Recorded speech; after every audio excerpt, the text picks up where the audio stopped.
안전벨트 안 맸어? 입니다. 자, 렌터카로 음주운전을 하다가 여자친구를 숨지게 한 사건인데요. 정황 좀 정리를 해보죠. 네, 2019년 11월이었습니다. 새벽 시간대 제주도의 한 도로에서 여자친구를 태운 이 남성이 운전을 했습니다. 이 차량 같은 경우에는 윗부분이 없는 오픈카 형태였다라고 하고요. 이 운전을 하던 당시에 혈중 알코올 농도가 무려 0.118이었습니다. 이 운전면허증 취소 수치를 훨씬 웃도는 높죠. 상당한 만취 상태였는데 이 당시에 시속 100km가 넘는 114km 정도로 질주를 하다가 왼쪽으로 굽은 도로에서 연석을 들이받은 뒤 도로가에 세워져 있던 경운기와 부딪혔습니다. 앞서 말씀드린 것처럼 사고 차량은 위가 뚫려 있는 오픈카 형태였기 때문에 당시 안전벨트를 하고 있지 않던 이 여성이 차 밖으로 튕겨져 나갔고요. 이 사고로 정말 크게 다쳤고 결국 의식불명 상태로 지내다가 이듬해인 지난해 8월 결국 숨졌습니다. 자, 지금 이 기자가 설명한 이 부분까지만 들으면 그냥 안타까운 사고사인데요. 자, 이 다음부터가 중요합니다. 자, 검찰이 말이죠. 이 남성에게 무슨 혐의가 있다라고 봤다면서요. 네, 살인이라고 봤어요. 고의로 사고를 냈다고 봤습니다. 이유가 있었습니다. 검찰의 주장은 그러니까 서로 싸워서 감정이 매우 격해져 있었는데 그 이후에 블랙박스 녹음 그리고 카카오톡 대화를 보면 상황을 알 수 있다고 밝혔습니다. 일단 블랙박스 대화 내용이 공개가 일부 됐습니다. 그 내용에서는 안전벨트 착용하지 않으면 경고음이 울리잖아요. 경고음 소리가 나니까 남성이 말합니다. 안전벨트를 안 맸네라고 말을 했어요. 그 다음에 차속도를 곧바로 올렸고 그 뒤에 사고가 났습니다. 검찰은 이 지점을 주목하면서 그렇다면 고의로 사고를 낸 것이 아니겠느냐. 안전벨트를 매지 않은 것을 알고서도 속도를 높였다고 주장했습니다.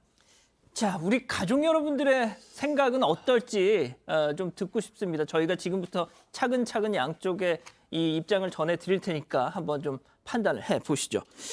자, 이 기자, 그래서 그런 검찰의 주장에 대한 변호인 측은 또 뭐라고 반박을 했나요? 일단 사고를 낸 것 자체는 부인할 수 없는 사실입니다. 그런데 이거는 잘못으로 일어난 거지 일부러 이제 옆자리에 있던 여성을 죽이기 위해서 사고를 낸 건 아니다라는 입장입니다. 그렇기 때문에 일단 살인 혐의로 기소한 것 자체가 좀 무리가 있었고 차량 운행 기록을 살펴봐도 피고인이 사고가 나려는 그런 순간에 사고를 피하려고 브레이크를 밟은 흔적이 있었다라고 주장을 했습니다. 만약 고의로 사고를 내서 일부러 들이받았다라고 하면은 이런 브레이크를 밟지 않았을 거기 때문에 일단 초 단위로 나오는 차량 운행 기록에 브레이크를 밟은 흔적이 있기 때문에 이런 살인 혐의는 부당하다, 무죄가 선고돼야 된다 이런 주장을 했던 겁니다.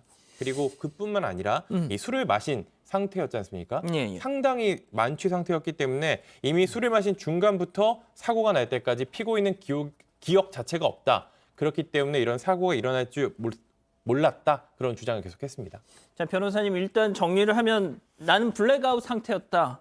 또 사고가 나는 순간 브레이크를 밟았다. 이거 두 가지 정도로 정리를 할 수 있을 것 같은데 하지만 블랙박스를 봤더니 안전벨트 안 맸네? 이랬다는 거 아닙니까?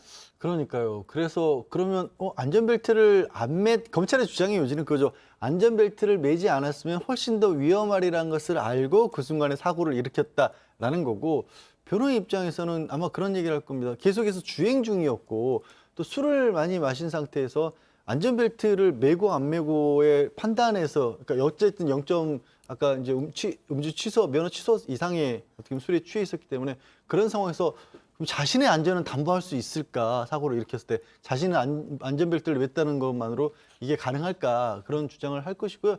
떠오르는 게 지난번에 이제 만사간의 살인 사건 관련했던 고속도로에서 그렇죠. 교통사고 있지 않습니까? 그때도 이런 어떤 미심쩍은 정황들이 많았지만 어떤 결정적인 동기 같은 걸 또 한꺼번에 재판부에 살펴봤거든요.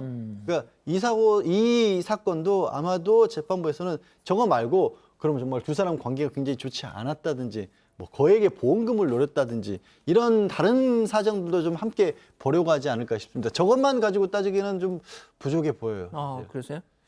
자, 소장님, 하지만 이 숨진 여자친구의 유족들 생각은 뭐 순순히 받아들일 수 없잖아요. 그럼요. 지금 남성 측 변호인은 둘은 결혼하려던 연인 사이다. 그런데 왜 이렇게 뭐 사고지 살인이겠냐 그럴 리가 없다라고 얘기했는데 유족 쪽에서는 지금 말도 안 된다라고 얘기를 하면서 거짓말이다라고 얘기하면서 지금 오열을 했다고 하는데 저는 당연한 그런 어떤 현상 같습니다. 지금 뭐 정말 죽이려고 마음을 먹고 한 건지 아니면 정말 오해가 일어난 건지 아니면 술에 취했던 그 순간만 그런 분노의 감정이 일어나서 잘못 선택한 건지는 아직 알 수가 없지만 어쨌든 검찰이 살인 혐의로 기소를 했고 여러 가지 블랙박스나 이런 메시지가 있다라고 보잖아요.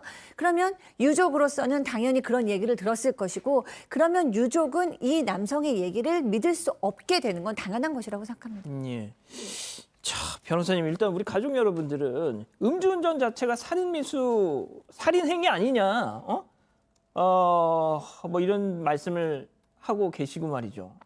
일단 그럼에도 불구하고 약간 조금 제가 보기에 이 검찰 쪽 주장에 대해서 조금 더 무게를 두시는 분들이 많은 것 같은데 변호사님 아까 말씀하신 것처럼 이 정도 정황만 놓고는 재판부가 살인이다라고 판단하기는 좀 지금 오늘 방송을 통해서 알려진 것만으로 그럼 당연히 물음이 들어가는 거예요. 왜 그럼 만약에 살인을 저지르고 하려면 아까 변호인은 결혼 얘기를 했지 않습니까? 그게 표면적인 이유였고 표면적으로는 그렇지만 내부에 다른 갈등이 있었다거나 아니면 남성 입장에서 뭔가 여성을 해쳤을 때 얻는 이익이 있다거나 이런 것들이 있지 않으면 재판부 입장에서는 아니 그런 식의 사고를 일으켜서 사람을 해친다? 그리고 말씀드린 것처럼 이게 아까 우리 시청자분이 말씀하신 술을 마시고 운전을 그렇게 강하게 했다는 것 자체가 뭐 그건 살인이다. 이거는 이제 도의적인 판단인 거고 이제 최근에는 윤창호법으로 음주운전에 의한 사고도 굉장히 강하게 이 처벌을 받지만 그 얘기가 아니잖아요. 지금은 이 부분에 있어서는 제가 말씀드린 것처럼 이 고의성을 입증하기 위한 다른 것들 문자 메시지를 주고받은 걸 공개는 안 했지만 이따 검찰에서 증거로 제출을 했다고 하거든요. 그 문자 메시지에 어떤 내용이 들어있는지가 상당히 궁금해요. 저는 거기에 만약에 아는 사람과 나 사실 이 여성이 뭐 결혼이 싫다거나 아니면 벗어나고 싶다거나 뭐 이런 얘기들이 뭐 혹은 해체하겠다거나 이런 게 있으면 굉장히 또 이 살인 쪽에 무게가 올라가는 거죠. 그러니까 이제 그 문자 메시지에서 어떤 앙심을 품은 정황 같은 게 드러나면 그렇죠. 그렇군요. 그러면은 뭐 변호사님께서는 일단 그런 문자나 뭔가 진짜 말씀하신 것처럼 살인의 동기를 입증할 수 있는 무언가가 나와야 이게 더 가능성이 올라갈 것 같다는 거죠. 알겠습니다. 자, 두 번째 사건 이렇게 마무리하고요.